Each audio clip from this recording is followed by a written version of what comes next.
பிரபல நடிகர் விஜய் நடிப்பில் இறுதியாக வெளியான திரைப்படம் தான் கோட். இந்த படத்தை வெங்கட் பிரபு இயக்கியிருந்தார். மேலும் இந்த படத்தில் ஸ்னேகா, லைலா, மைக் மோகன், பிரபுதேவா, பிரசாந்த் உட்பட மிகப்பெரிய நட்சத்திர பட்டாளமே நடித்திருந்தது. இதன் காரணமாக இந்த படத்தின் மீது எதிர்பார்ப்பு பெரிய அளவில் வைக்கப்பட்டது.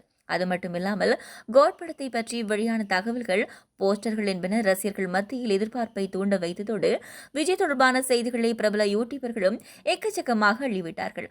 ஆனால் படம் வெளியான பிறகு எதிர்பார்த்த வெற்றியை பெறவில்லை. விமர்சன ரீதியாக கடும் விமர்சனத்துக்கு உள்ளானது. இந்த நிலையில் இளைய தளபதி விஜய்க்கு பல யூடியூபர்களும் முட்டுக் கொடுப்பதாக பிரபல விமர்சகர் ஒருவர் அதிரடி பேட்டி கொடுத்திருக்கிறார். தற்போது அவர் வழங்கிய பேட்டி வைரலாகி வருகிறது.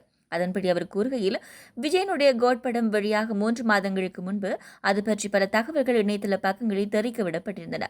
அதிலும் கோட் படம் 500 கோடி வசூல் அள்ளும், 1000 கோடி வசூல் அள்ளும் என எக்கச்சக்கமாக எதிர்பார்ப்பை எகிர வைத்திருந்தனர். ஆனால் படம் வெளியான பிறகு எந்த ஒரு சத்தத்தையும் காணவில்லை. வயிற்று பிழைப்புக்காக இவ்வாறான செயற்பாடுகளை பல யூடியூபர்கள் செய்து வருகின்றார்கள்.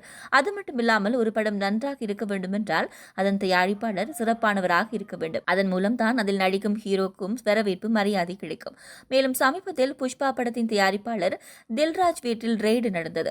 அதற்கு காரணம் புஷ்பா படத்தின் மூலம் 2000 கோடி ரூபாய் வசூல், அதில் அதிக லாபம் பெற்றதாக தாறுமாறாக தயாரிப்பாளர் பற்றிய பல செய்திகள் பரப்பப்பட்டன.